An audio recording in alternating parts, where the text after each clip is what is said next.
This is former TNA World Champion Raven, and you're listening to TNA Cross the Line podcast.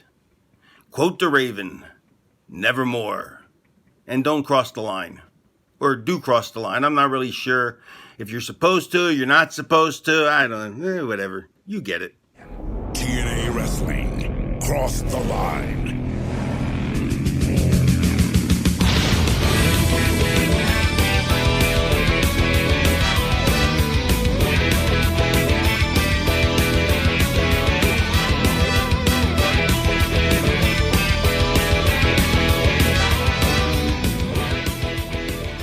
Are you ready to cross the line? Well, we are. I'm Bob Colling Jr., and with me is Dallas Gridley. And you're normally used to hearing us talking about the World Wrestling Federation from 1995. Well, currently 1995.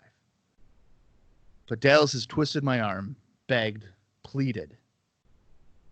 I gave him the podcast itch, and here we are. The TNA Cross the Line podcast, talking about Total Nonstop Action, or better known today as Impact Wrestling. And we're going to be starting from the beginning. Dallas, how excited are you for this shit? Bob, I don't know if I can explain in words how excited I am to be able to go back to arguably my favorite wrestling company and just start right from the beginning and work my way up. Now, I have seen a bunch of this footage, but there's plenty I haven't seen. And I think it's going to be a lot different than the WWF in 1995. So I think it's going to be a really good change for the people who are used to hearing us talk, and even for new listeners who are diehard TNA fans. There is definitely a lot of those around. So I think it's going to be really good. I think we're going to have a lot of fun here. I feel like there's no... arguably, I think this is your favorite wrestling company ever. I mean, you once left a birthday party so that you could go watch Impact Wrestling in like 2012. I sure did, and I have no regret. The first time, I would have gone with you. I would have gone with you if I had known you better at the time. Oh yeah, that was the first time we met. I was like, yeah, I gotta leave. I gotta go back across the street and go watch Impact, and it's like. Who says that? Yeah. I mean, I was not expecting that. I remember just being there at a mutual friend's house and hearing you being like, "Oh, I gotta go," and it was like it had to have been like on a Thursday that the get together was happening. Yeah, it had to have been. And I think I remember thinking to myself, I was like, "There's no way this guy is going to watch like Impact Wrestling," because I think you had a wrestling shirt on. You might have had a wrestling shirt on. There's probably a really good chance. Yeah, and I remember sitting there saying, "There's no way he's going to go watch Impact." And then our friend asked you, and you're like, "Well, wrestling's on," or whatever, however you worded it. Yeah. And I was like, "Are you watching Impact?" And you're like, "Yeah, man." I'm like, "All right." Yeah, I mean, that's just my life, man. I am so involved in wrestling. Like I have to leave a friend's birthday party so I can go watch it. Now. Nowadays, maybe I wouldn't necessarily do that. I can record things now, but yeah, man. TNA is, I think, really special to me without sounding too like silly. I think that, when I first learned about TNA wrestling, it opened my eyes. I didn't know there was other wrestling besides the WWE. I mean, I was not involved, like I was not into wrestling in the late 90s when the Monday Night Wars were going on. I got into it actually just after it ended. So I didn't really know what WCW even was. So, I remember my cousin called me one day and he's like, "Hey, Jeff Hardy is on this other wrestling show." I'm like, "What? Like, what do you mean?" And I think it was on like Spike at the time or something, and like Jeff Hardy is coming out carrying a ladder on this show I've never seen before, and it just like blew my mind. What year was this? Do you remember? Oh man, see that I don't know. Because I know, I mean, we're not spoiling anything. We're not going to go too in depth in terms of like stuff, whatever. Yeah. But I know he's been there multiple times. Oh yeah, yeah. So So I'm thinking this might have been like 2010. No. Or had you seen it before then? Oh no, dude, way earlier than that. Okay, so then he wasn't part of the, or was he? Was he part of the Spike era when they first got there? I can't remember, but I know he was there in 05. Yeah, so I think it was around that time because now how I can piece that together is because I also remember going to Walmart and finding a TNA 3-pack of it's like Victory Those were Road good deals though, for like $10.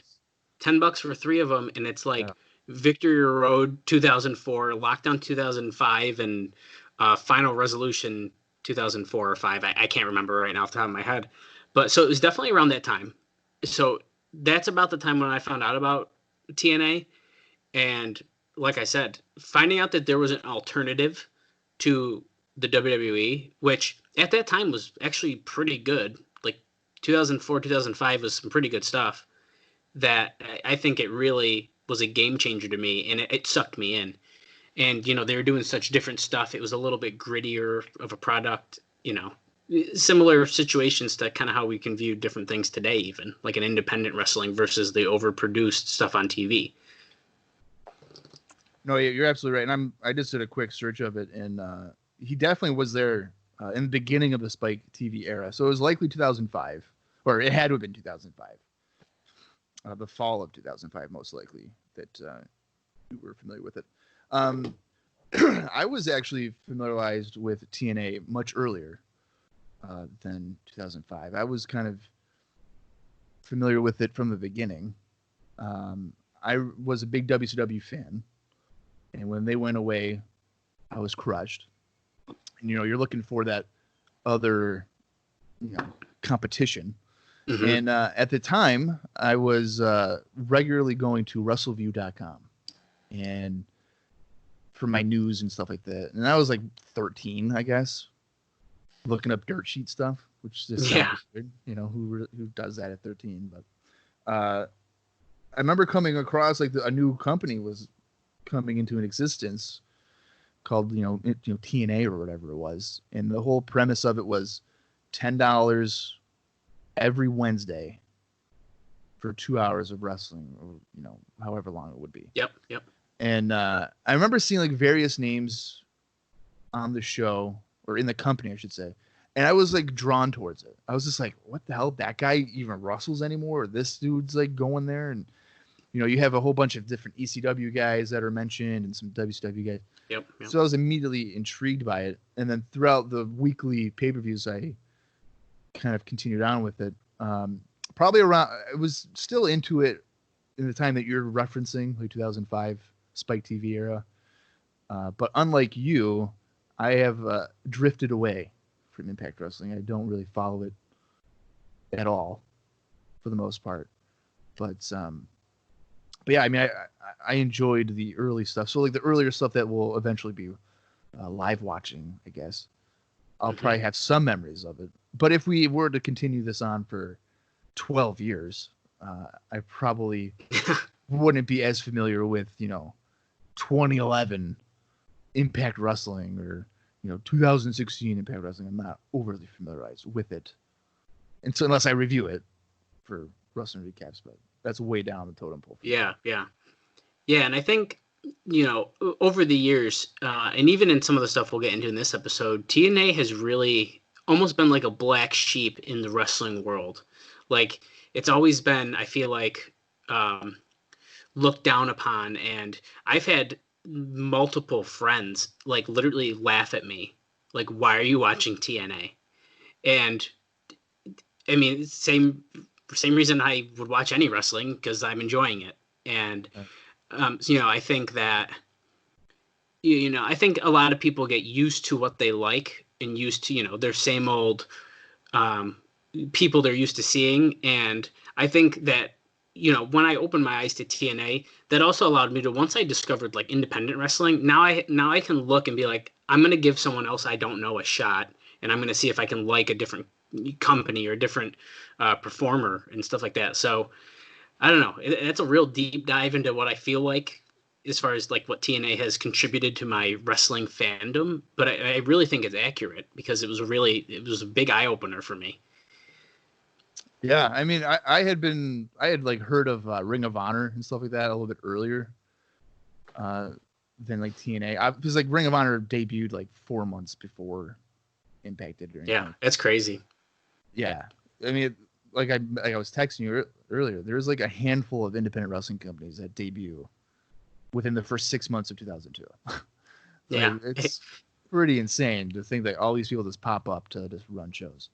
Well, yeah, and when you think about WCW closing the year before, obviously a lot of I feel like that must play some kind of part in all these independent companies. They're like, oh, there's some some younger talent that they were just barely getting in. I would even say more so ECW closing.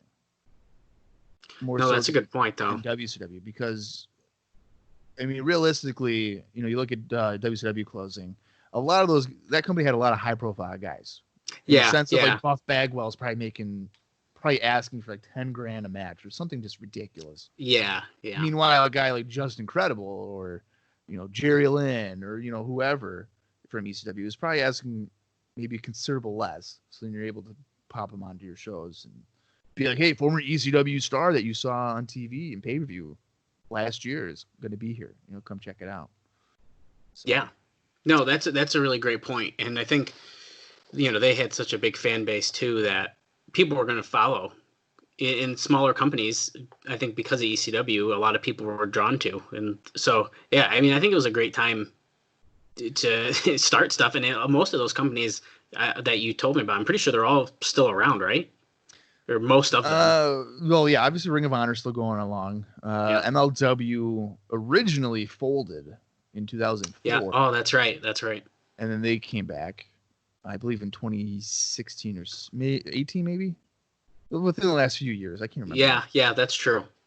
But like Jersey All Pro was running. Unfortunately, the owner of that passed away, so they don't run nearly as many shows as they did.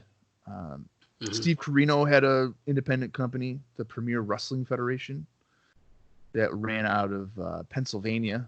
They debuted in 2001, like right after or around ECW closing. For the most part there.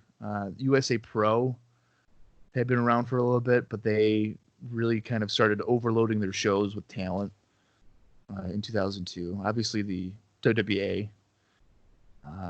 that was overseas. Yep. 3PW, which was a company that was ran by Blue Meanie and Jasmine St. Clair. Oh, wow. It had a debut show in February of 2002.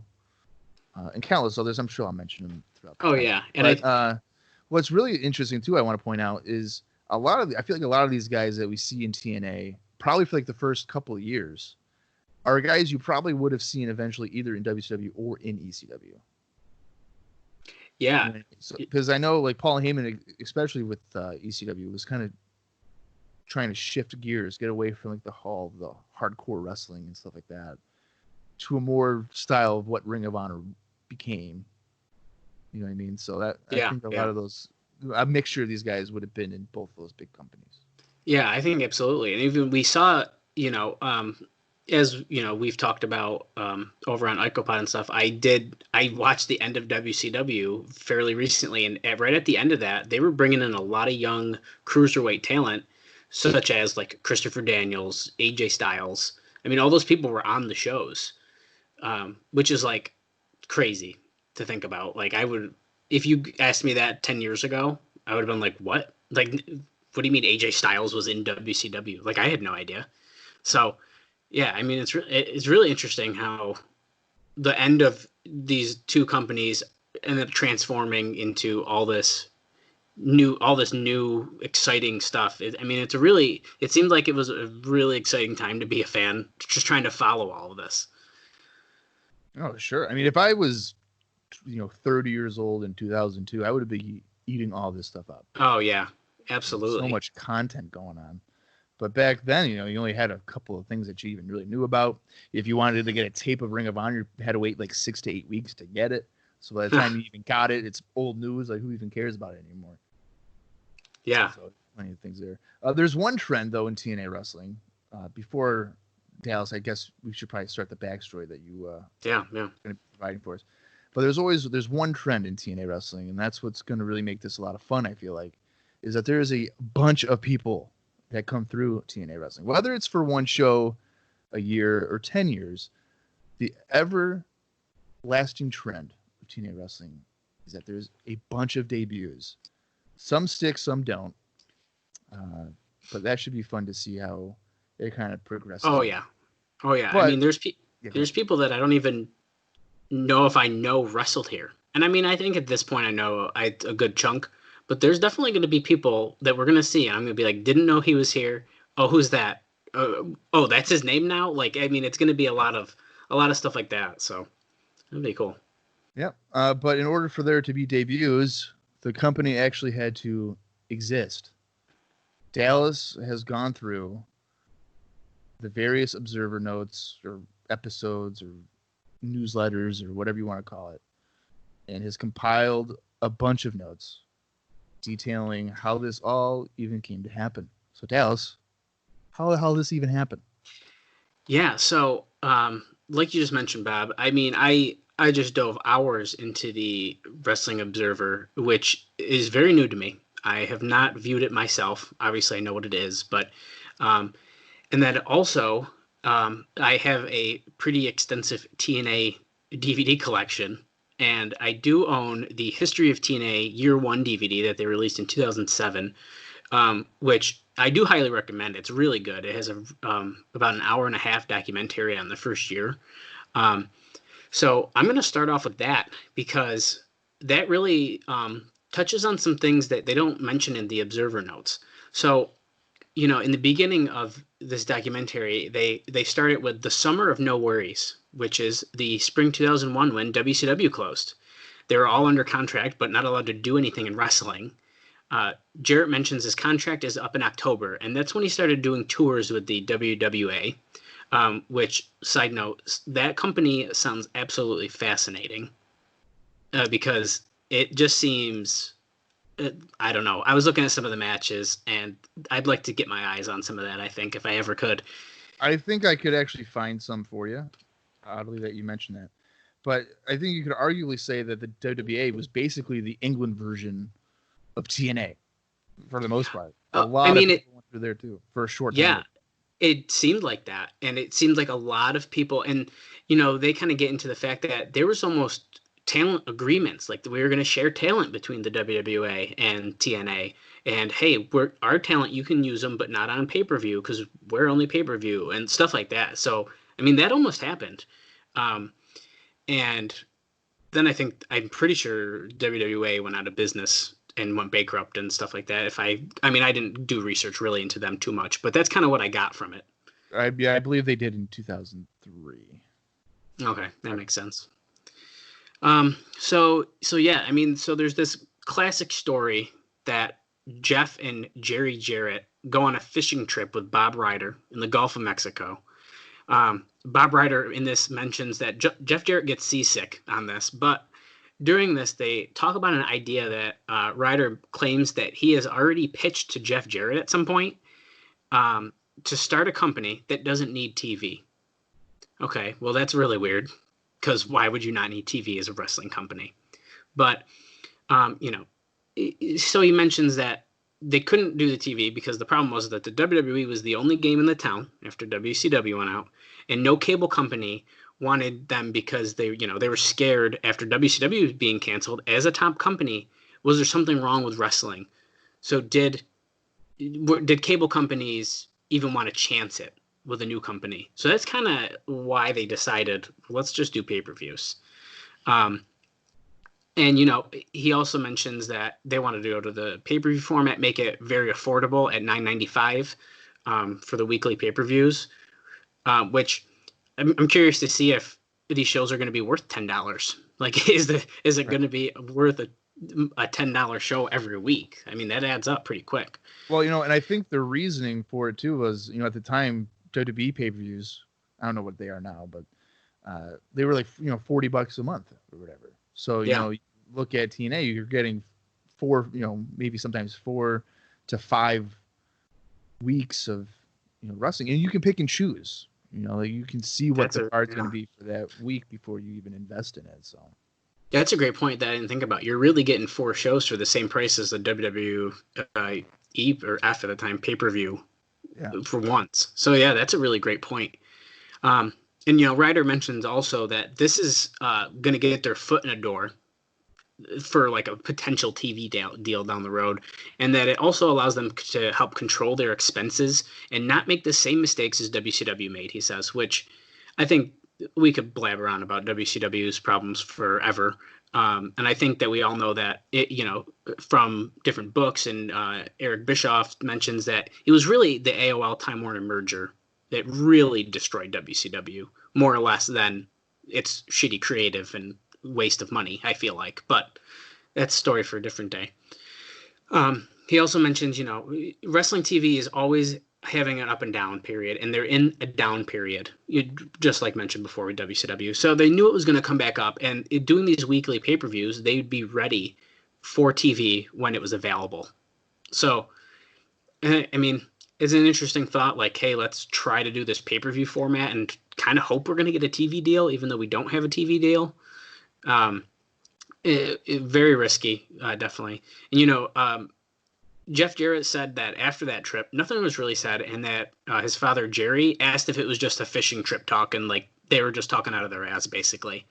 But Jeff said, he took it very seriously, and he tried to put his head together, and for the finances, and to really get a scope for the project. So. Then we move on, and he mentions, this section's about the genesis of TNA. And Jarrett mentions Jeff Jarrett. There's going to be a lot of that. I'm probably going to get Jeff and Jerry Jarrett confused. Just throwing that out there, especially in the Observer notes. He mentions TNA was destined to be with all the roadblocks they had. It was made to be here. So he's saying basically he struggled so much to get this company up that it had to be here. And, they're talking obviously after it all happened in this DVD, but so it's interesting to see them looking back on it, of course. And with on-demand and DirecTV, they never really considered a weekly pay-per-view series. So it was a really big mountain to climb for Jarrett to try to get this on pay-per-view. It doesn't exist yet. He mentions there's nothing tangible to sell. The idea is just in his head. So how do you sell something that you can't show anything? I mean, these people have to really trust that your idea is going to work in order for them to want to put it on pay-per-view. And, as we know, pay-per-view was much different, especially back in 2002 than it is now. Nowadays with like Fight TV, any wrestling, there's High Spots Network and whatever, all these places you can stream shows, and I really don't think they're going to put up a fight as long as you're going to pay for it a little bit. Yeah. Whereas back then, you had to kind of fight for a spot to get on a pay-per-view slot. So Mike Tenay is also in this, and he mentions that he was hardly optimistic about the idea, but says it was a means to an end. So, because Mike Tenay doesn't have a job. He didn't get hired by WWF. He's talking about, how do you promote a pay-per-view without TV?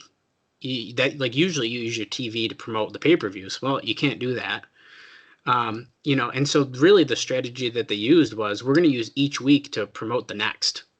And that we're going to leave you with, little hooks at the end of each episode.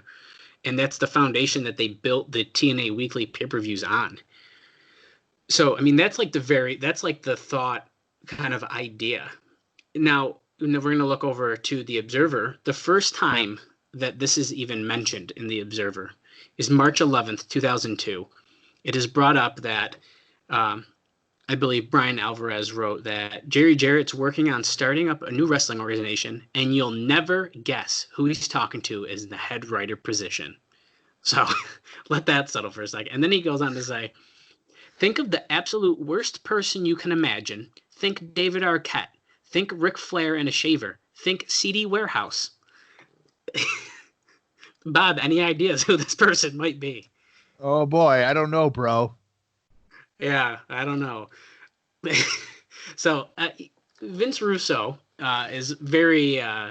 He gets talked about a lot during this time. Is he helping the Jarrett? Or yeah, Jarrett's out. Is he not? Can he even do that legally? It's stuff like that.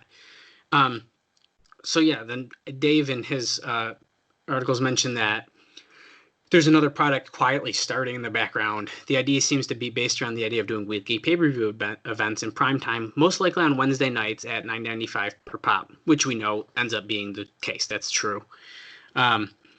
There's been talks that this could be going as early as May, which Dave says, in case they better get a move on lining things up, because we're in March, and if this is happening in May and it's only an idea, they better get their ass in gear.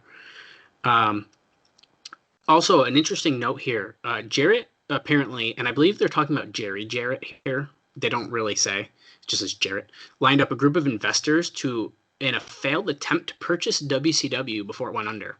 Yeah, this is not some, I didn't know about this, so I thought this was really interesting. I mean, I've obviously heard about Bischoff trying to purchase and everything, and then it says apparently Brad Siegel never seriously negotiated with Jerry, so that didn't happen.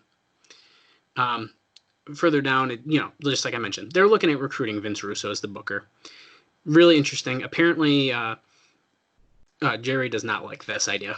He does not like the idea of getting Russo, but obviously we know Jeff and Vince Russo are good friends.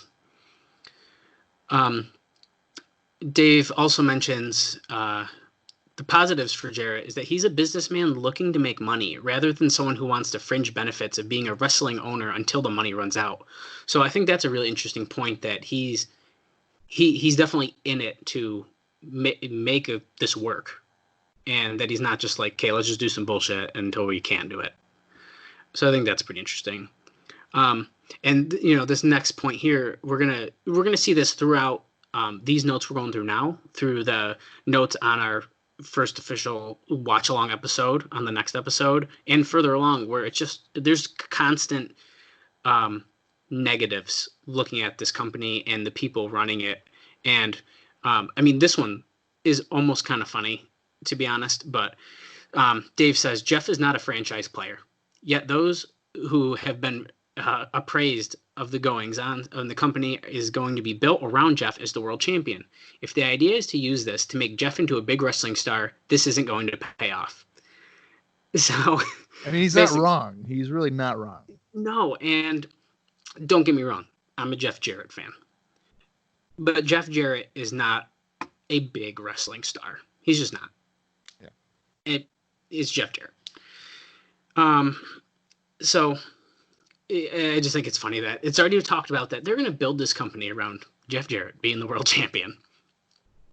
Now, Alvarez mentions on March 18th, so this is the next week, that he goes, this group is going to ask fans to pay $10 per week to see their 2-hour television show. Dream on, guys. Seriously. Nobody I know, except those of us who have to watch the shows because it's our job, would be willing to pay $10 per week to see WWF television, much less a television from a new company promoting primarily guys that the WWF doesn't want. So, I mean, he has a really great point. That is a very good point. But I think it's also, I feel like, I mean, mind you, I was not around at this time really digging into this, but like I mentioned earlier, I think the idea of giving different companies a chance is something I guess I'm more willing to do now. Whereas I mean, you're kind of, I don't want to see those guys, which I get to a degree, of course. He also mentions that, we'll probably be covering more of this as Jarrett attempts to get this off the ground, but please don't hold your breath expecting it to be the next number 2. Basically saying there's no way in hell that TNA Wrestling is going to be the next number 2 company to basically replace WCW. And I would say arguably in years following this, they really did become a number 2 organization in the United States. So I think that was an interesting little note there. They continue to talk about over and over again how risky the proposition is on the surface of doing just weekly pay-per-views. and they also continue to deny any involvement of Vince Russo. This is a continued trend that we're going to see for the next few weeks in these observer notes. We're going to see that for decades. Well, we still are today, as we know. So it's like Jerry's like, no, we are not working with Vince Russo, even though his name has been floated around with many people working in the company. And then it's like, it also mentions here that the holdup on using Russo is actually that the Time Warner lawyers who are representing him in the lawsuit for defamation of the character and contract violation filed by Hulk Hogan won't represent him if he takes a job working in a wrestling company. So he's officially retired from the business to run a CD store near Atlanta, which is where that CD warehouse joke came in. So yeah, Vince Russo's like, you know what? I'm going to run a CD store. I'm done with wrestling, bro. But this low key possibly is working for Jeff and Jerry Jarrett in TNA wrestling. Whatever. If he works there, he works there, I don't know if I would see if I was TNA, I would try to stay away from negative WCW as best I could. Well, you would think so, but wouldn't you consider Jeff Jarrett to be part of negative WCW to a degree, especially toward the end? I feel like. Well, I would say like creatively, no.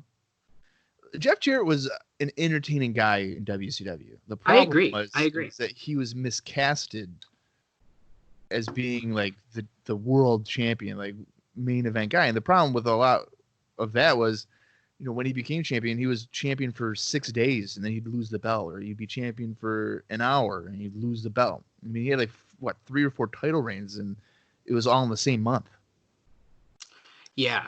Yeah, no, that's true. So, and I think coming into this, he's not where he probably should have been, because when he eventually, when he lost to Booker T at Bash at the Beach 2000, aside from the rematch the following month, he was really like an upper mid-card guy, which is kind of the peak of what he really is. So if you're trying to build around TNA, which is his baby, and he's going to have that Triple H complex where it's like, I'm the star, I'm going to beat all these guys or whatever. To us, as fans, he's seen as a mid-card guy. So anybody that wrestles him, I would imagine, would be seen as a mid-card guy, not a main event guy. Yeah, especially. And it's like a WWE guy who's a mid-carder comes in to the main event of TNA. Well, I just saw him as a mid-carder on Velocity. And now main event doesn't make sense. But. Yeah, and that's a really good point that you just brought up, and a good transition to a point I made earlier, and was going to pass over again, where with the WWA, the working talent agreement. So how, and they mentioned in one of the newsletters, I think I cut it from most of the notes I have here, but how do you bring someone who is almost like a jobber in TNA and then use that same person as a main eventer in the WWA? You can't do that. Like it just doesn't work. Right. Yeah. And I mean, and that's the thing too. Like when I'm mentioning all these independent companies and how I'll mention before each episode, hey, this is what this guy did this weekend, if it's of note. So, if you have a top guy in TNA who maybe he'll work for MLW and he's a job guy, what the hell that, why are you taking that booking? You know what I mean? Like, why are you the opening match of losing in a company like MLW, and then in TNA you're like, in the biggest feud or whatever the case is. Yeah. And I think that's a really great point that gets overlooked even still in wrestling. I feel like, in companies like Impact Wrestling now, even AEW, like they allow talent to work independent shows, but that can be a really risky thing. I mean, I think today it's a little harder because now a lot of people have eyes on, their whole work. Like, let me just use the example, Kenny Omega. Right now in AEW, he's almost seemed like, oh, he's not the same Kenny Omega that was in Japan, and blah, blah, blah. Well, he's not. He's working a little bit differently. But also, we all know what he can do and has done in Japan. So, at least in my eyes, that's not knocking him down. So I think it's a little different. Whereas, if this was back in 2002 and he was wrestling in just, the U.S. right now, he's still a great wrestler. But yeah, where's the potential? He's not like showing it. Nowadays, everyone's a lot smarter. Wrestling fans aren't as dumb anymore. And I think that helps, but especially in this time, I don't know. I think you got to be careful, especially if you're trying to grow new talent and stuff. You got to be careful how you use them. Well, and I think the AEW guys have far more, I guess you could say, creative control. Absolutely. Compared to this time frame. Like, I doubt, I mean, a guy that's starting in an upstart like TNA would have stroke to go to Absolutely. Even the PWF to be like, hey, man, I can't lose to your local guy. Sure, AEW now is also a startup, but a lot of those Way guys different. are way more established than really anybody that. Yeah. Well, I should say more than anybody, but then probably better like 90% of what TNA had to start off here in June 2002. No, that's very true. So, and some more things that they mentioned about this company. This is all obviously still rumor and innuendo, if you will. Like, no one really knows what's happening. They mentioned that some of the shows will be taped in different cities. That's the original plan, and then they'd rather do that than have like a home base. Well, now we know that ends up not being necessarily true, but they mentioned they're going to have to use medium-sized buildings and paper them heavily, and that's just because no one knows what this is. So to get this filled, especially for a pay-per-view, you're going to have to pay-per-view it, paper it, excuse me. Now, they also mentioned that, to break even, they're going to have to probably get about $125,000 a week, which is a lot of money. And also, and for a $10 pay-per-view, they're saying, where the promoter may get 40% of that, or $3.98 per purchase. To break even, you need 31,000 buys per week for a live broadcast. That's bare bones. That's like nothing. Well, it's nothing as far as like if you want to make any money. Well, and that's just off pay-per-view. You're not including the. Well, I mean, I don't know if they're including like the building rental and I'm not sure. the workers and stuff like that. Like, I don't know. I do believe that number does count how much they were going to pay people, because that gets mentioned a couple times, so I kind of breezed over it a little bit. But they mentioned the idea seems to pay wrestlers $1,000 to $2,500 per show. We're in about 26 shows a year. It really depends, and they mentioned different numbers in some different newsletters. Just because depending on the talent, depending on your name, some might get $600, some might get $3,500. Really just depends. That number that to break even there, or at least the 31,000 buys and that much money, they mentioned, that's more than ECW and WCW were doing at the end with national TV. Actually, because of some of the shows will be taped, they may be able to break even on less for the short term if they tape 2 shows at once and air a tape show on alternate weeks. So they're maybe saving some money doing that. But, as we know with tape shows, especially shows that go very long, fans lose interest, and they're going to start clearing out before that second one is done. It's just how it is. And I believe the idea was to tape between 7 and 11, and I think 8 to 10 was your live pay-per-view slot, and then the hour before and the hour after were going to be for the following week. That ends up changing. They end up not doing that.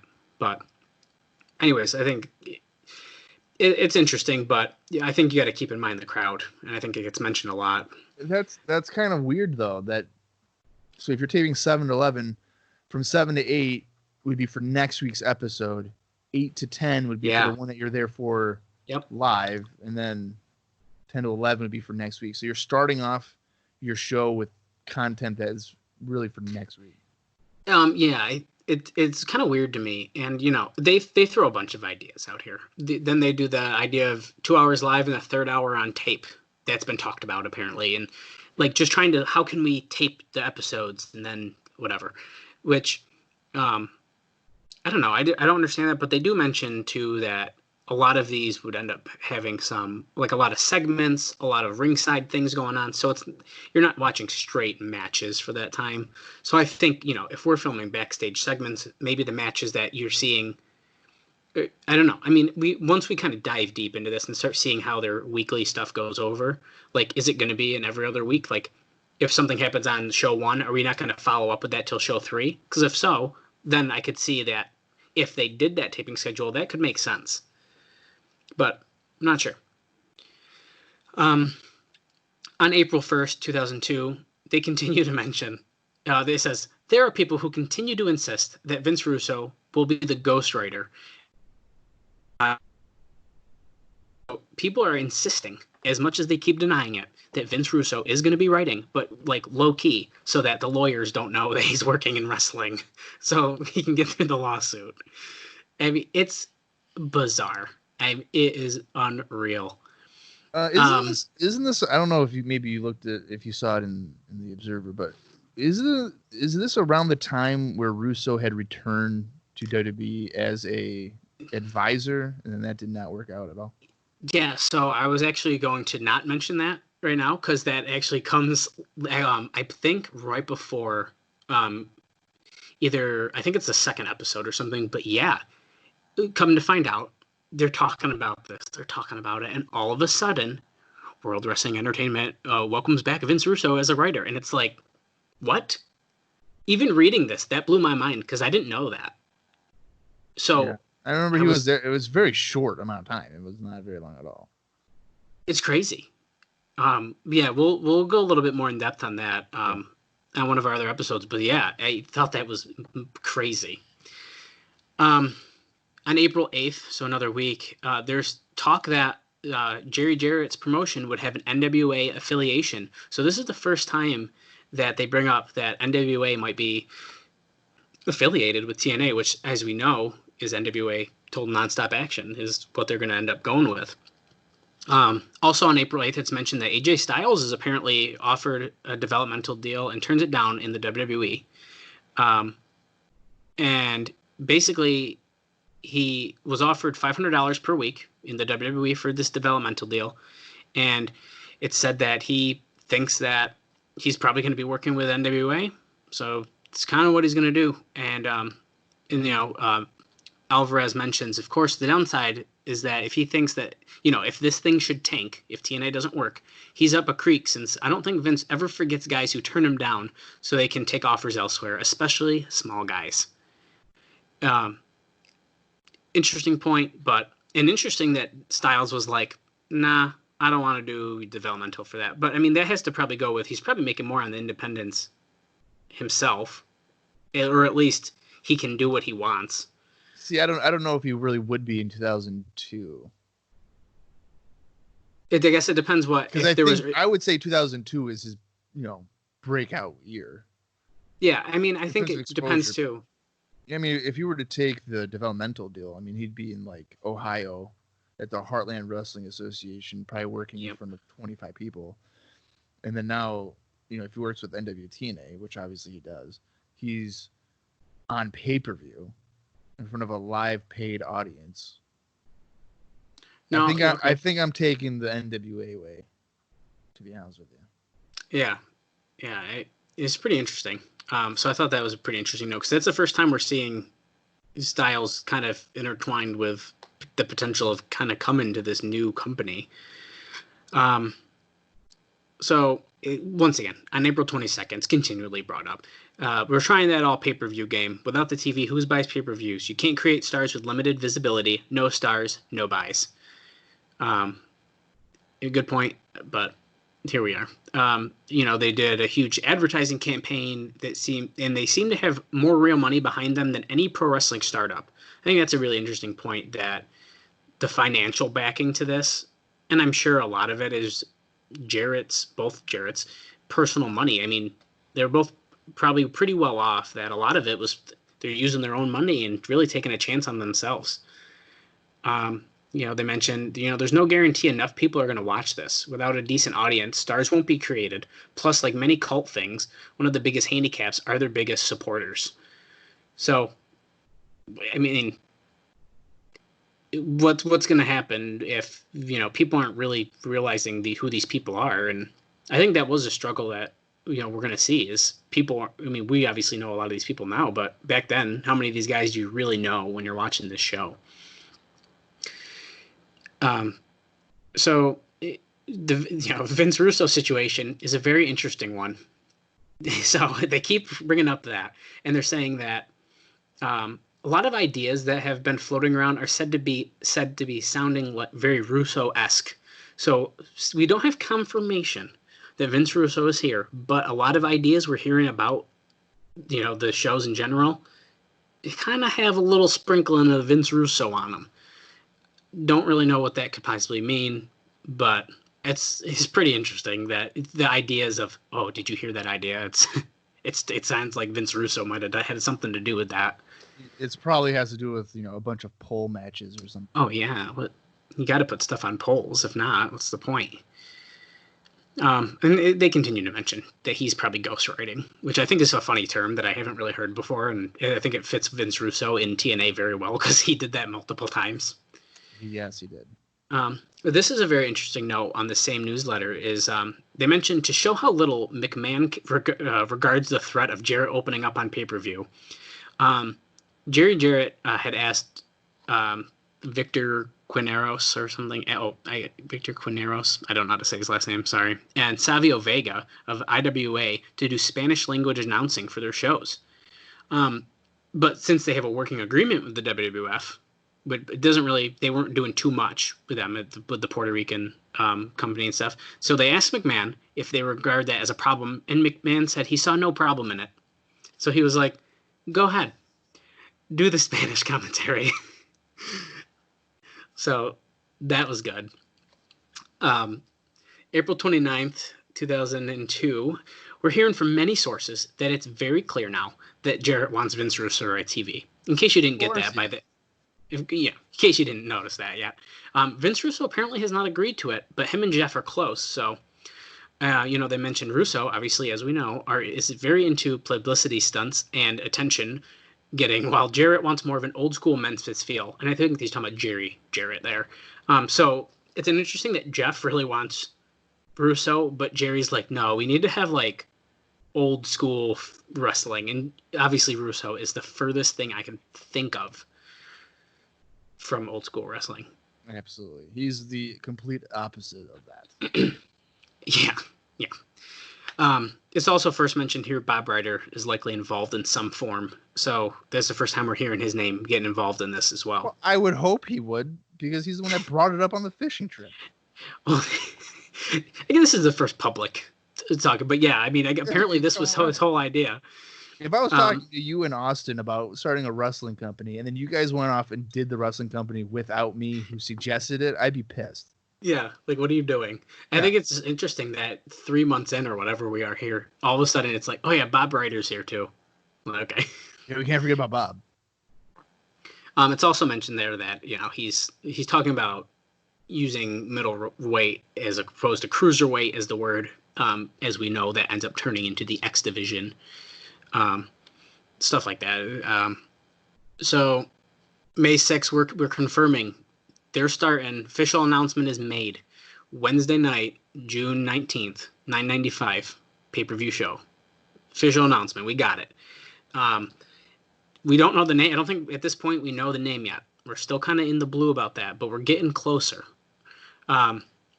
Jerry Jarrett is said to not want Vince Russo as the writer. Once again, we're continuing the trend of, do we want Vince Russo? Do we not want Vince? But Jeff's adamant that he wants Vince Russo. He's gotta have him there. He's the only guy that will put the championship on me, guys. That's probably what Jeff's thinking. Dad, you put the title on me in the USWA. Russo gave it to me in WCW. I need one of you guys to have the book. Let's just go with Russo. It's got to be one of them. I know. Come on, Russo. Just think how much fun. I think this is a funny note too, and the way that Meltzer writes about this, I kind of laughed at as I read. So it's being said that In Demand doesn't want this to be like WCW, so they aren't going to use many WCW names. That's clearly hilarious because first, In Demand isn't going to care about something like that, and if they were, they would want as many names as possible to have as many name values as in past major television exposure. So what the hell? Like, the more known names, the more likely people are going to buy it. So who is saying that this company doesn't want involvement? And then Meltzer's like, that's literally a joke. Like, so whoever told them that must have been just talking out of their ass. I mean, I mean, I could see the point of like not wanting to do that because you don't want to become WCW. You want to be something different. Absolutely. No, But I understand that names too. that people are like, oh, hey, I know that guy. Like, oh, what's he been up to? Yeah. And another problem that's mentioned here as well is, and that's a really great point, is that the NWA Wild Side guys have no look, aren't very good on interviews, so it's going to come across as minor league, even if they're good in the ring, if you don't know who these people are. May 13th, Scott Hudson apparently is going to be doing TV announcing for the group. Now, it sounds kind of, I mean, I didn't mind Scott Hudson. Sounds pretty good to me. I like but I'll bring it up once we actually get to it so we can get the timing. But that was a false report. So it ends up not being true. And actually just like a week or two after it's first reported. They're finally saying Bob Ryder is going to be the key man contacting talent. Most sources are also now saying that Vince Russo, at least at this point, is not part of the group. There's at least one Russo enemy that was first considered for a spot, then was never spoken with, and this past week was back under consideration. So at this point, Russo not in TNA, apparently. I love how much focus is on Vince Russo. Well, that's why I keep saying it. Like, I could easily skip over all of this, but it's just very interesting how in depth they're like, Vince Russo might be there. We got to see if Vince Russo. You are going to piss your pants on this one.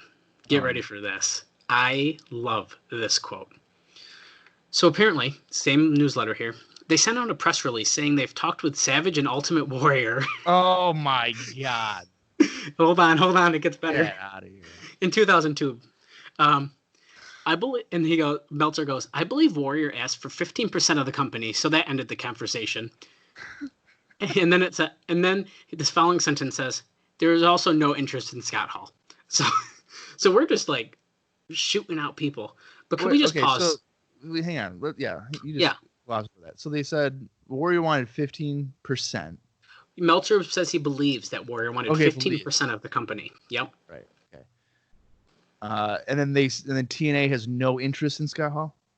Yep. So they just randomly said there are no interest in Scott Hall. Doesn't say why. Just says. Okay. I mean, it talks about saying like, it's in quote. I guess when you're desperate for anyone who has a name, you can't be picky. But the idea, since they are only doing one show a week, he won't screw up here, is a fantasy they're convincing themselves of. So they're pretty much thinking he's going to screw up, so we don't want him. Well, I mean, that would have to be like everyone's mindset. Even in 2002, for goodness sakes, that we're talking about here. I know. I mean, and it's a shame to think that. Yeah, spoiler. But I mean, it's how it is. Yeah, and spoiler, as we know, that ends up switching, and we'll bring that up, but they end up bringing Scott Hall in. I also think it's funny, the next line also says, especially in a company with Brian Christopher and Road Dogg planned as top names. So they also are TNA? Yeah, that's in the same, that whole thing that we just talked about is all one paragraph. Okay, I mean, I like Brian Christopher out of those two, but top guys, come on. Well, yeah. I mean, that's bizarre. Yeah, that does not fit. Like, if I'm a viewer and I'm sitting there in 2002 and I'm like, okay, cool, TNA Wrestling.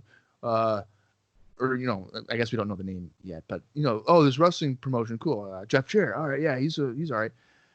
Brian Christopher and Road Dogg as potential main eventers. This is screaming Memphis wrestling. Well, that's what Jerry wants, man. I mean, literally, this is the USWA, which is hilarious. 10 years after, right? From 92 or 95 when all three of those guys were on top. And yeah. Oh Lord. Okay. It's funny. Every time I see a name brought up, I'm like, are we sure that's the one they want? Like, it's funny, and they don't.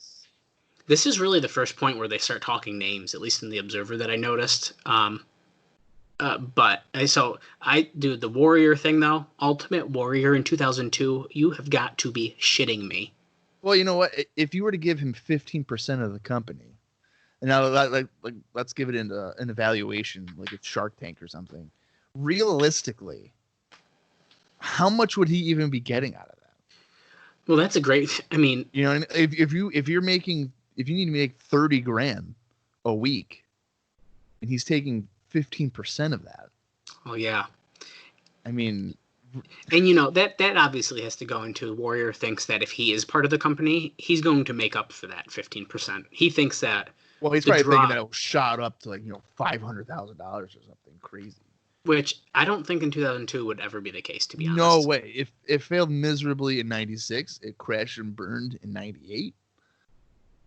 I mean, no. I can't imagine that. Yeah. So it might have worked for like a week or two when people are like, "Oh, Ultimate Warrior's wrestling. Let me see what this guy's up to." And then when you see his complete head case, exactly. I agree. See, you could get my $10 once because I'd want to see what's going to happen. For sure. But it ain't for a good reason. No. I would be more inclined with Randy Savage just because I'm a Savage mark and, I love anything Randy Savage. If it were the other way around and Savage was getting 15% and I would be more inclined to watch every single week just to see what Randy Savage is doing. Well, the thing is, I feel like Savage could still put on a decent match probably in 2002 if he wanted. Well, I mean, his body really shot. Yeah, even but by 2000, like by 99, he was so gassed. No, okay, that's a good point. I mean, so if he lost some like body mass, maybe. But. And I guess when I say decent match, I guess really his charisma speaks for itself. Whereas Warrior is just a fucking nut, and like doesn't have good matches anyways. So interesting. I mean, he had some good matches at WrestleMania, but in the grand scheme of things, wouldn't be good. Yeah, I think we all agree on that. So on May 20th, we finally get it. The official press release for the new concept from the Jarretts, and it's called NWA Total Nonstop Action. So we got a name. It's finally just out under there. A month away. They finally announced it. Yeah, it's kind of crazy to me. It feels like last minute. A little bit. It is. A couple notes. Jarrett is the chairman. Jeff Jarrett's the president. Bob Ryder, Jay Hassman are head of pay-per-view. Keith Mitchell's head of production. And the company, or head of the production of a company that will be called J Sports and Entertainment, Inc., which is, I believe, for Jarrett. Jeremy Borash is also involved in the project, helping with writing and publicity, which, as we know, JB would be a staple for many, many, many years in TNA. And honestly, JB seems like a really great guy to have in your company. They mentioned does anything. He will literally do anything, and I think he does a really great job. Maybe I'm biased. I don't know. I really like JB though. They mentioned management will mainly be former WCW guys, which okay, I guess they've got to do what you got to do. And the idea, then we continue on. The idea is to tape shows every week from 7 p.m. to 11 p.m. on Wednesdays. The first show live at 8 p.m. So once again, here we are.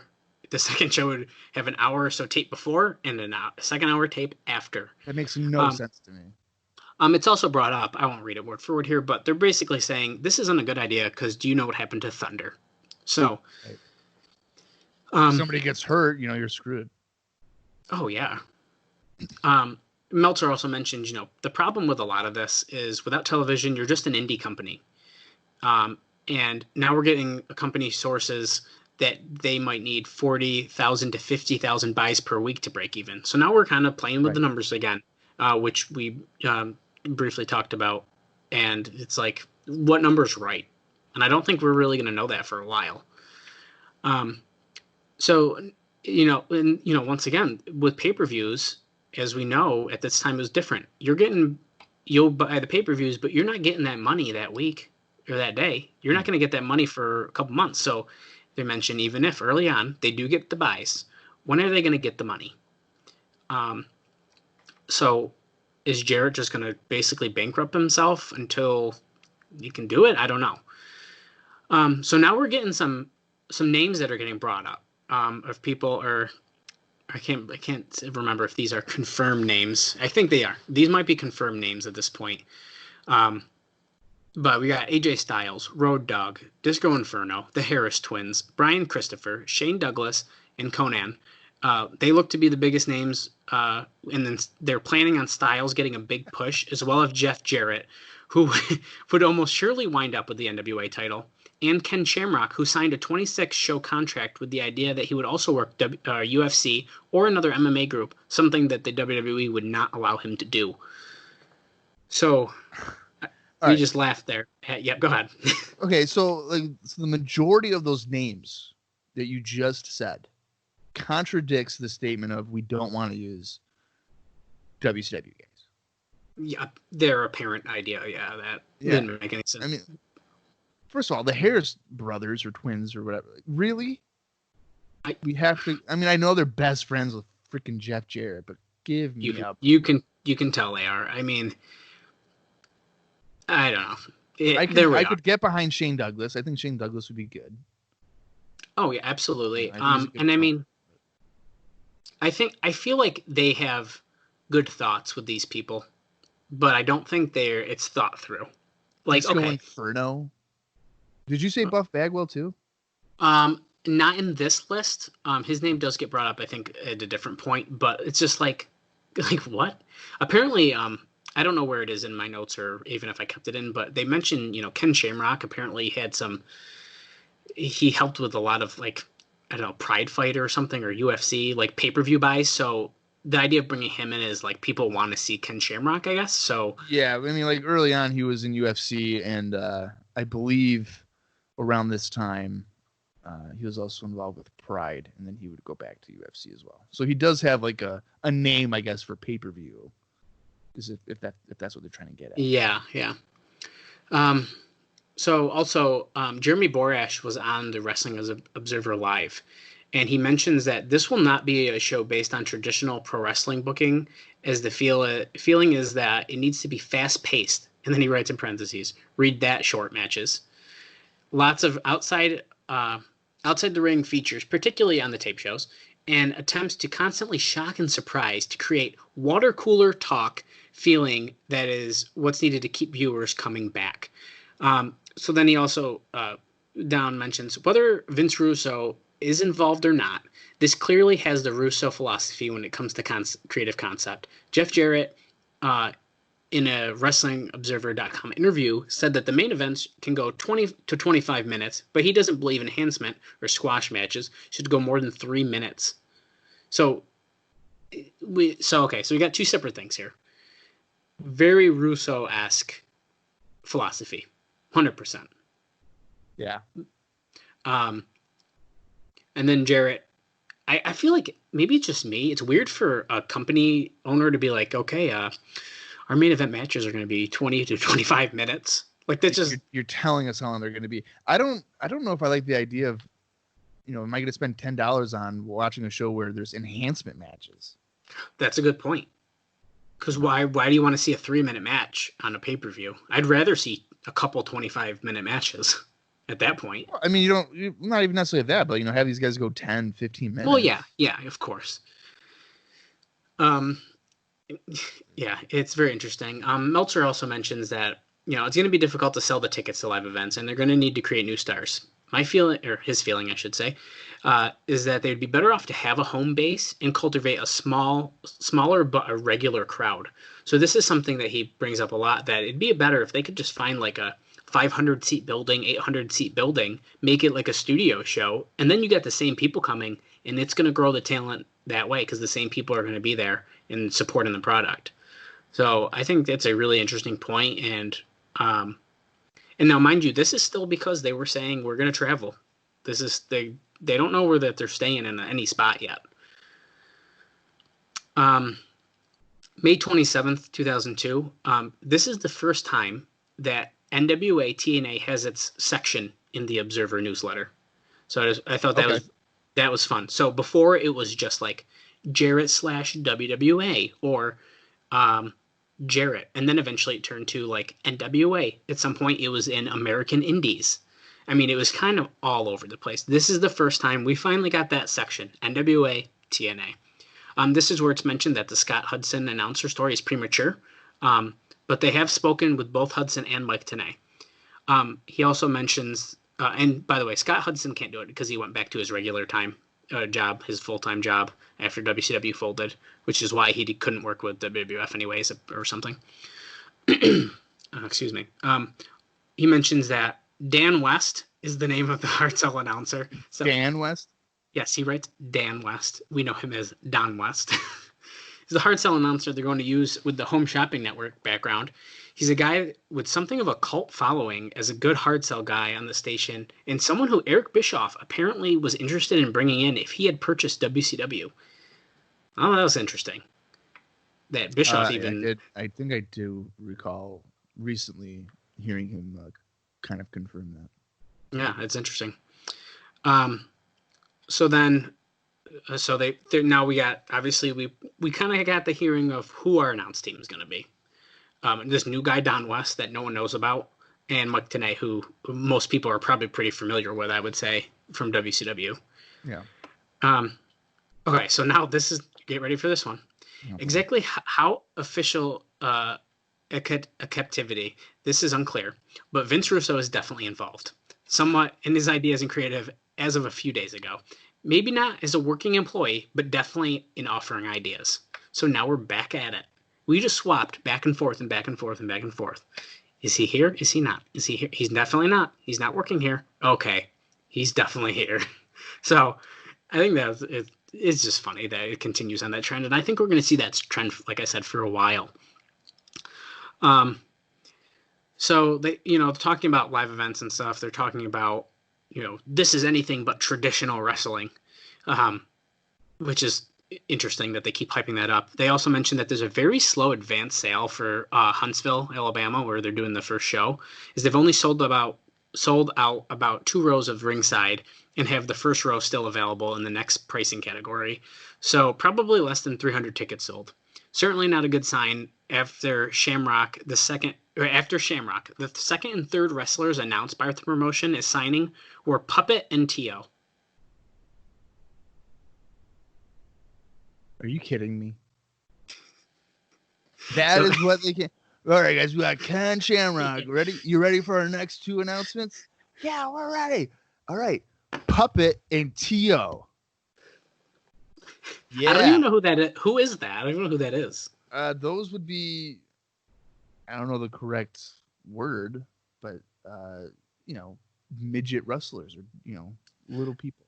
Okay, so that makes a lot of sense because in the WWA, I believe they were doing those featured matches, and they're gonna kind of bring those in. That makes sense.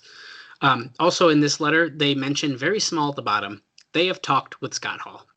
So after having no interest, of course they do. Yeah. On June 3rd, so we're getting dangerously close here to our first show. June 3rd. The first pay-per-view on 6/19 is going to feature some sort of a tournament. The word we've heard is it's most likely a Royal Rumble as opposed to an actual tournament to determine the new NWA champion. So they're doing basically a Royal Rumble, but they can't call it that, which we'll get to. Dan Severn was conveniently stripped of the belt on 5/28 for not agreeing to work on the 6/19 show. So that's interesting. And it's also good to point out that I also saw that apparently they didn't want to work with him anyways. So they just use it as an excuse because he had prior obligations in New Mexico. So they were like, oh, well, we'll take the belt.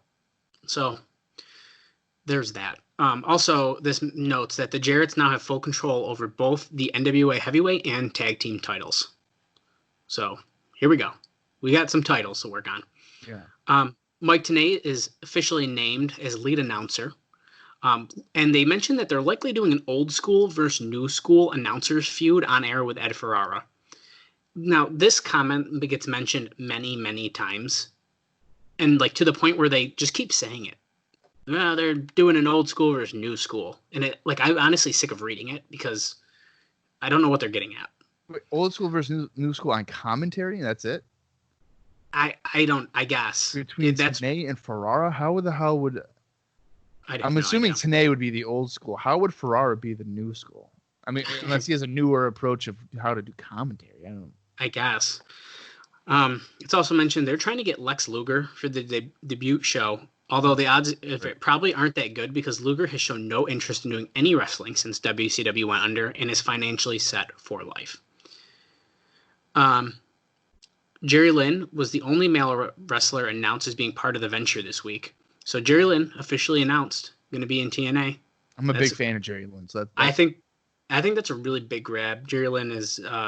I'm a fan. I think that, to be honest, I don't know if I've seen as much Jerry Lynn as I probably should, but I do like him. You're going to see a boatload of him. I can't wait, man.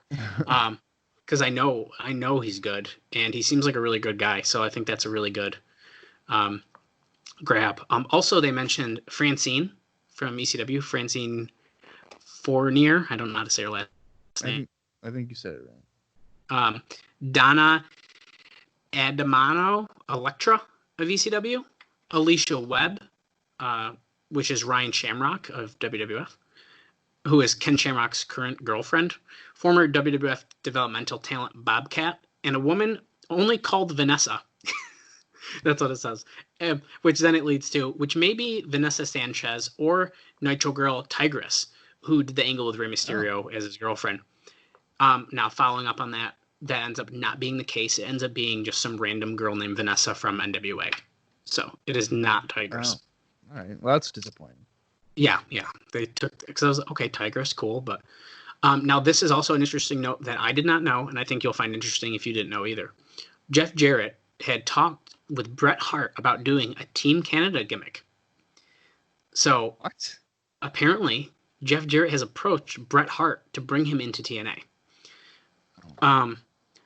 Meltzer goes on to say, I don't think Hart would be involved, but there has been talk of using TJ Wilson, who we know as Tyson Kidd now, a teenager from a bad home who grew up with Stu's grandchildren, and is trained in the ring with them many years. And also Harry Smith and maybe Ted Hart as a young Team Canada. Now it does mention that Harry Smith is only 16. So I was gonna say one of them was really young. Oh yeah, Harry Smith is very young. He's 16, so he pretty much can't wrestle on TV. Yeah. But nowadays, like thinking about that, T.J. Wilson, Harry Smith, and Ted Hart. Whoa, that sounds pretty awesome to me. That would be a good grab. You know, if you're trying to make new stars. Yeah, I thought that was really, really awesome. And then, like, even just the idea that, like, Bret Hart could be leading that team, that's fun. That's, like, really fun. Well, idea. It's an instant rub. I mean, if you're on TV with Bret Hart, I mean, people obviously see Bret Hart as being one of the best ever. And you have those three kids. I thought that was really awesome. I really like that note. Obviously, we know that does not happen, but, man, it was a cool idea. Now we're on my last day here before we can kind of do final thoughts. June 10th, 2002. This is the last Observer newsletter before the pay-per-view. Okay. Or at least as far as what we're going to talk about on this. We will discuss the actual final one on our next episode before we cover the pay-per-view. So this is the last, I would say, leading up to, as far as our background goes. They're officially calling the Royal Rumble style match the Gauntlet for Gold, since obviously they cannot use Royal Rumble. Names announced so far for the match. We got Ken Shamrock, Jeff Jarrett, Apollo, who wrestled in Puerto Rico, Brian Christopher, Scott Hall, whose WWE release just went through this week, and Buff Bagwell, who WWE turned down when he tried to get back after his failed stint in the previous year. And then Meltzer also mentions the title would have been taken much more seriously had they done a tournament. Plus, a 16-man tournament takes you through 4 TV shows instead of just 1. That's a good point. That's true. They could have really dragged that out and really had that title mean something. Instead, they were like, let's do a Battle Royal. Also, Joel Gertner and Mortimer Plumtree will be used as managers, and Ricky Steamboat is being brought in for the debut show. So now we're starting to get more and more names finally getting announced for the show as we're leading up to it.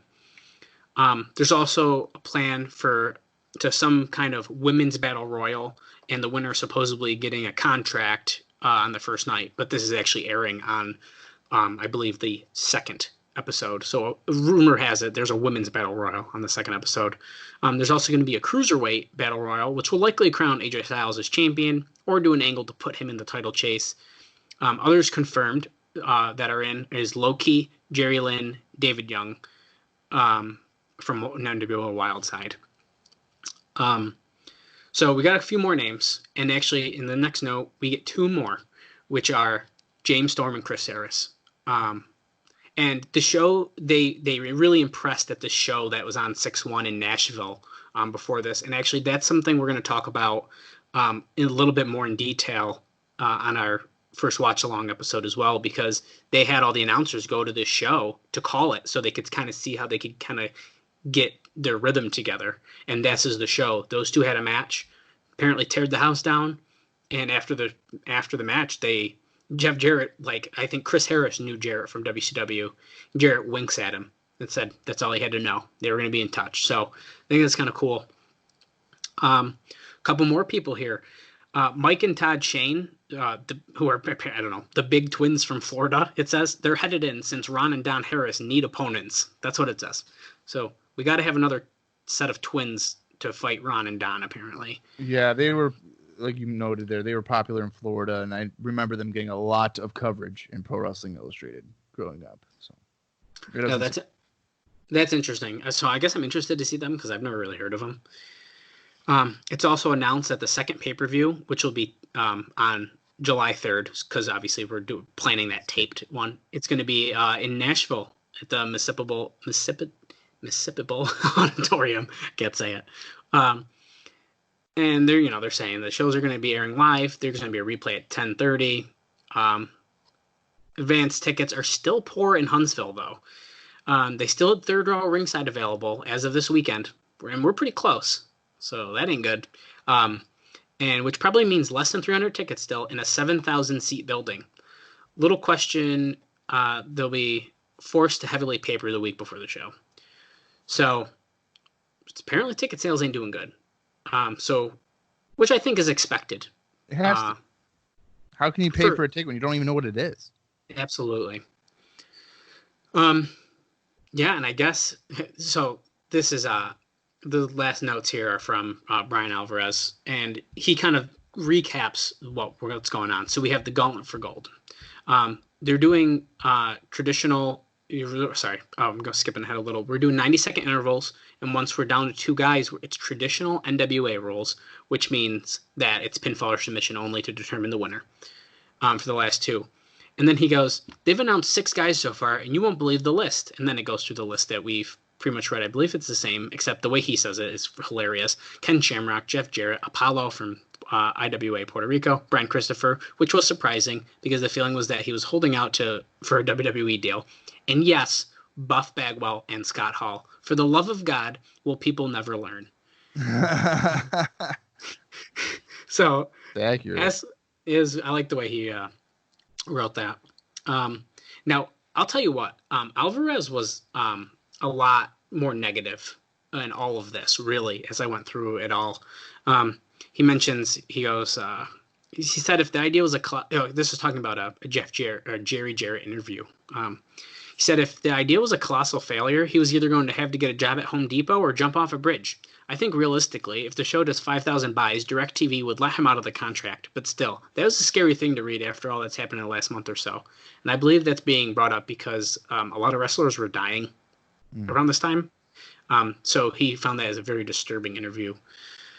We talked about the other recent signings. And the final note here is the show will air on channel 192, which means they're not even going to get main pay-per-view channels. This looks grim. And that's where my notes end for the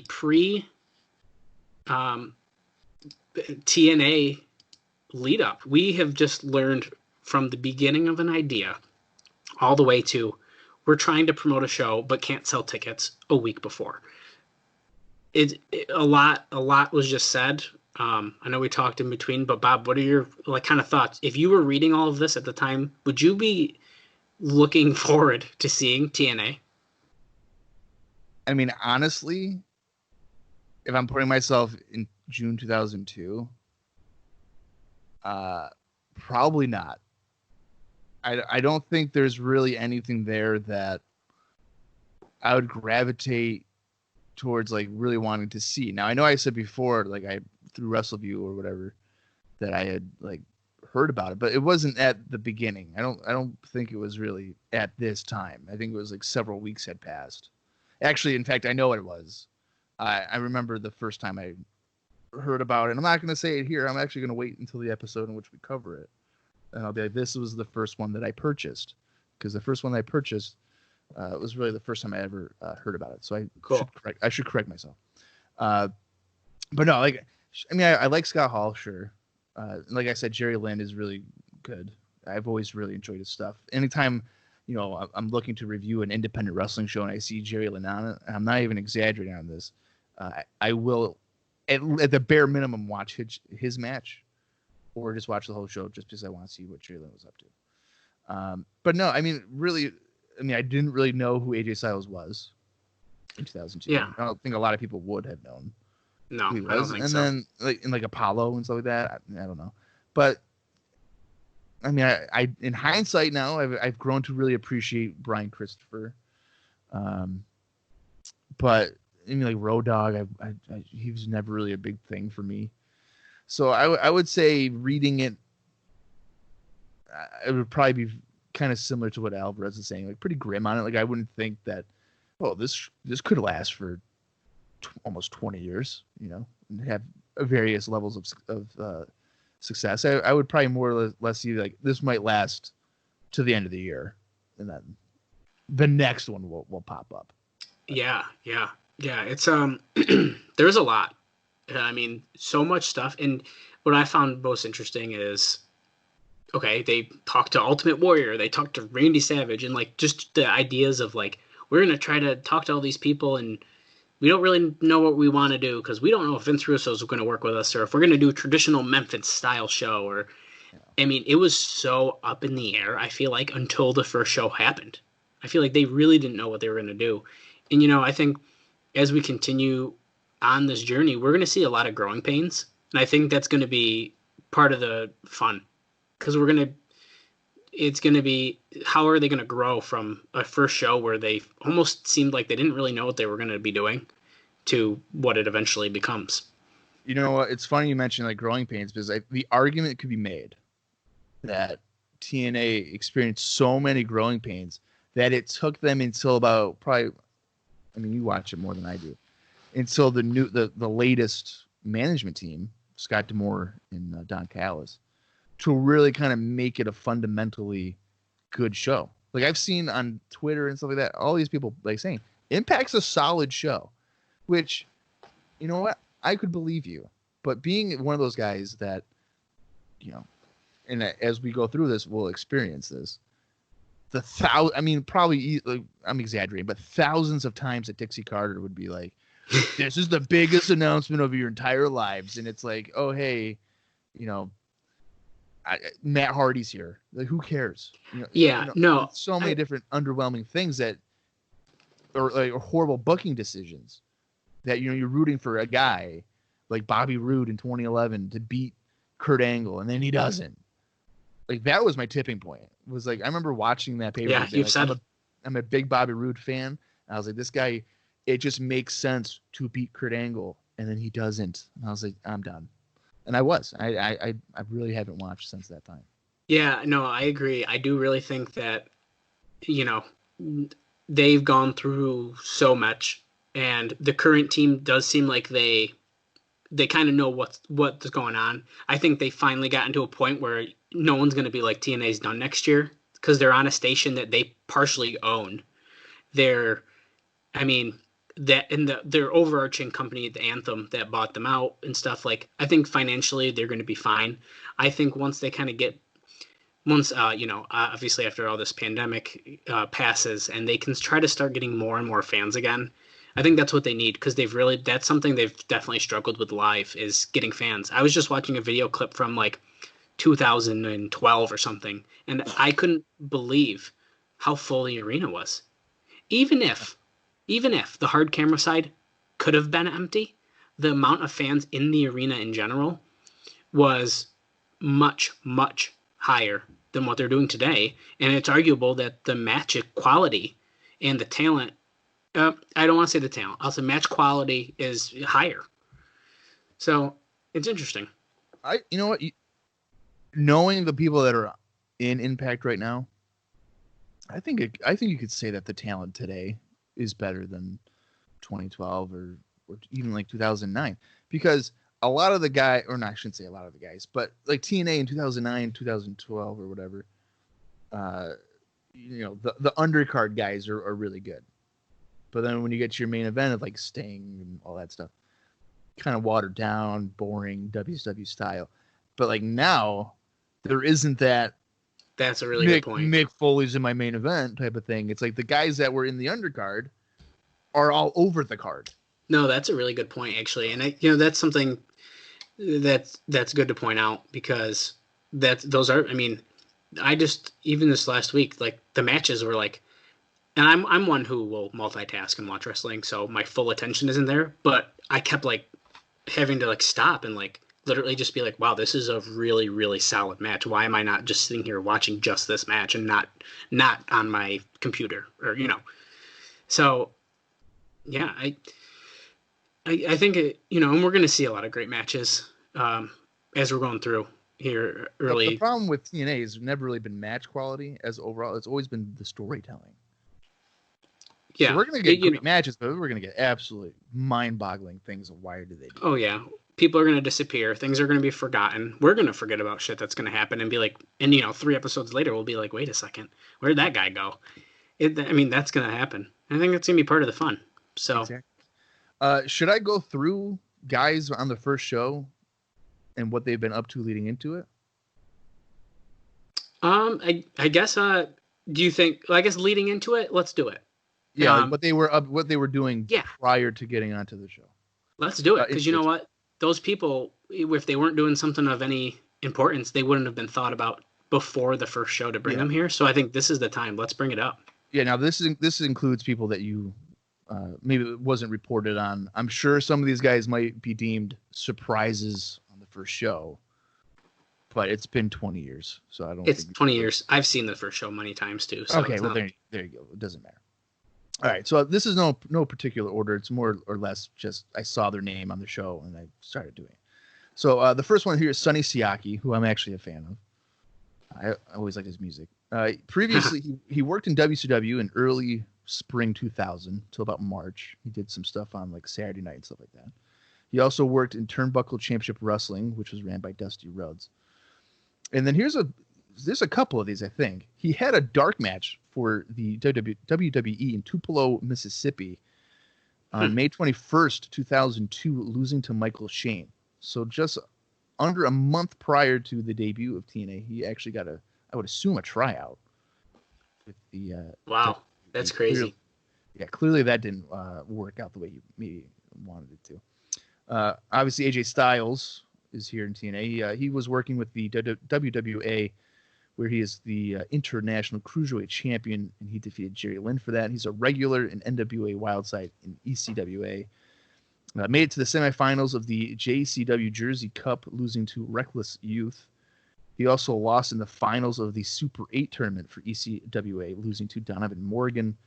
Obviously competed in WCW in early 2001 for the Cruiserweight division, mostly for the Cruiserweight Tag Team titles, if I remember correctly.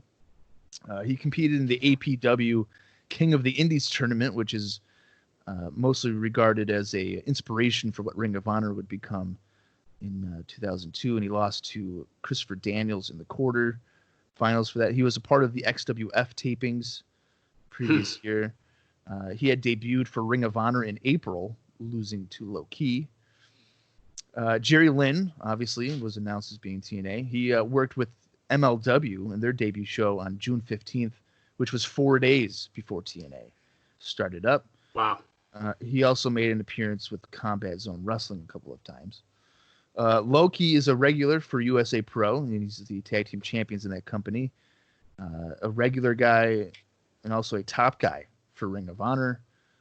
He is also actively in Jersey All Pro Wrestling, and he recently defeated American Dragon, Bryan Danielson or Dan O'Brien, in JAPW in a tap-out match on June 7th. James Storm is mostly wrestling for the USA Wrestling Company in Tennessee, and I thought this was interesting. He has a win over Terry Taylor in that company. Okay. I thought was a little weird. He also had a handful of appearances for WCW working on Worldwide in the summer of 2000. Psychosis would be on the first show. He's a regular with XPW, WWA, and CMLL. He won the International Cruiserweight title from Juventud Guerrera, and he was also part of the XWF tapings. Joy Matthews and Christian York, they're working for 3PW, PWF, and USA Pro at this point. And they also worked a match in Ring of Honor in April 2002. Ken Shamrock, arguably, I would say the biggest mainstream guy, maybe aside from Scott Hall. I would say. Yeah, he's had one wrestling match since leaving the WWF in September of 1999. That was a match in Japan, December 2000. He's also competed in Pride during this time frame. He was 1-1. Malice, who was also known as The Wall, or AWOL. Mm-hmm. Yeah. He worked mostly with XWF and USA Pro. He also had a dark match against Devon Dudley in Rochester, New York on April 2nd, 2002. Okay. He was on MLW's first show, losing in a title tournament match to Taiyo Kea. So he's making his rounds a little bit. Brian Christopher worked mostly with the WWA and lower level indies. With WWA, he was mostly in action with like Disco Inferno, and he had a title match against Jeff Jarrett, which he lost, which was on the Revolution pay-per-view. Buff Bagwell toured WWA, working with the likes of Jeff Jarrett, Disco Inferno, and he won most of those matches, actually, at least against Inferno, and he appeared at the XWF tapings. Chris Harris worked with WCW towards the end, having a dark match with Kid Romeo at Super Brawl Revenge. He's also the North American Heavyweight Champion for USA Wrestling in Tennessee. He won the belt from Larry Sabisco. What? Yeah, and then he lost it to James Storm. As you mentioned earlier, Apollo was a mainstay in IWA Puerto Rico prior to coming to TNA. And I believe I remember reading that Apollo came to TNA mostly for the medical benefits because he had a sick child. I think I might have saw something about that too, because he quit IWA pretty quick because of the TNA thing, and he's moving to like Orlando or something. Orlando, yes. Yeah. All right, so I wasn't losing my mind on that. Yep. Obviously, Jeff Jarrett, one of the founders of the company, he was the WWA World Champion before losing to Nathan Jones in a four-way match in April 2002. The match also featured Scott Steiner and Brian Christopher. Now, how you don't try to get Scott Steiner in any of this, I don't know, but I think I don't know if it's on my other notes or not, but I do believe that they do try, or at least it's talked about. But I have a feeling, I bet you, if anything, Scott Steiner was a pain in the ass after WCW closed. And he was probably like, I ain't doing much of anything. Yeah, he probably didn't have to do it. Yeah, he probably didn't have to work. I don't blame him. I would too. I don't care. Ron Killings, there's nothing reported prior to his appearance in TNA, which would mean the last time he wrestled would be for the WWF, where he lost to Mike Awesome on Jacked on August 13th, 2001. That is crazy. Conan, he worked with the WWA and XWF and XPW. He worked in XWF with Rey Mysterio Jr., another guy that if he's there, why are we not trying to get him in here? But what do I know? He also worked with WWC, having won both the tag titles and heavyweight championships, and he is currently tag champions coming into TNA. Scott Hall, of course, his last appearance was for WWE on May 6th, 2002. And the final one, which I feel none of this is going to be surprising in terms of he has the most information because this guy was everywhere. Steve Carino. He's kept busy since ECW's closed. He's recently wrestled the likes of Homicide, Low Key, and Balls Mahoney, both in JAPW and USA Pro. He worked MLW's debut show, losing to Shane Douglas in the title tournament first round. He also was on 3PW's first show, defeating Crowbar. Worked against Dustin Rhodes in TCW, which is, again, Dusty Rhodes' company. He's a mainstay in 0-1 in Japan, so he'll go over there all the time. He was the NWA World Champion until October 21st, 2001, when he lost to Gary Steele in a tables, ladders, and chairs match. And that match took place in England. As champion, he had defeated the likes of Sabu and David Flair. So, two opposite ends of the spectrum there. Yeah, right. He defeated Chris Hero in a match for MCW in 2001. And he runs Premier Wrestling Federation based out of Pennsylvania. So those are kind of the guys that are currently with, what they were doing prior to all this. And as I mentioned before, just so that there's, clear understanding, won't happen for next week's episode because I already kind of told what we're talking about. But the following, I guess the July episode, July 3rd or whatever it was, I'll highlight interesting things that maybe these guys are doing on the independents, interesting matches, or just in general news of their careers, because I'm kind of intrigued to see, hey, this guy's been presented this way in TNA. How is he being presented in Syracuse, New York, for instance, or wherever the case is? I think that could be a lot of fun to kind of cover it and see how their careers kind of match up. Because I know, like with Ring of Honor, for instance, they had a lot of issues with other independent companies not keeping their guys strong. They'd be like, that guy can't lose to this guy. Like, what are you doing? And they pull him off or whatever. So it'd be kind of fun to see how that works out. Yeah, I think it's going to be really interesting. So I'm glad we'll be comparing what they're doing outside while in tandem they're wrestling in TNA. Yeah. I think that's an interesting aspect of doing it. Of course, this podcast is a live watch podcast. We're not going to be taking notes and then talking about it. I made that mistake before with Austin on IcoPod, and we wanted to bang our heads against the wall. So I want to point out now, though, that we're not going to be using Impact Plus, at least not yet. Mostly because I wanted to make sure that we get the true footage of it. Just because you never know, they might edit something out or they can't air something on the streaming service. But I would imagine for anybody listening to this, or the large percentage of people, it might be easiest to watch along with the Impact Plus app.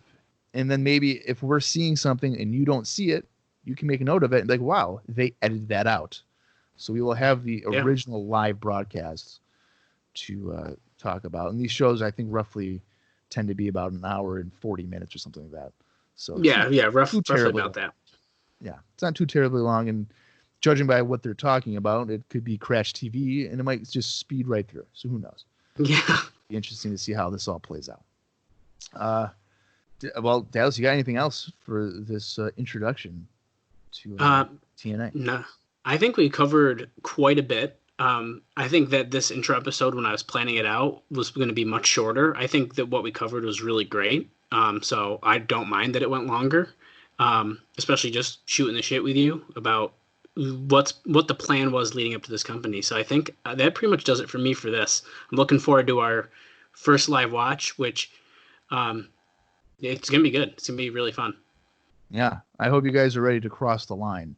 I know that we are. For Dallas Gridley, I'm Bob Colling Jr., and this has been the TNA Cross the Line podcast.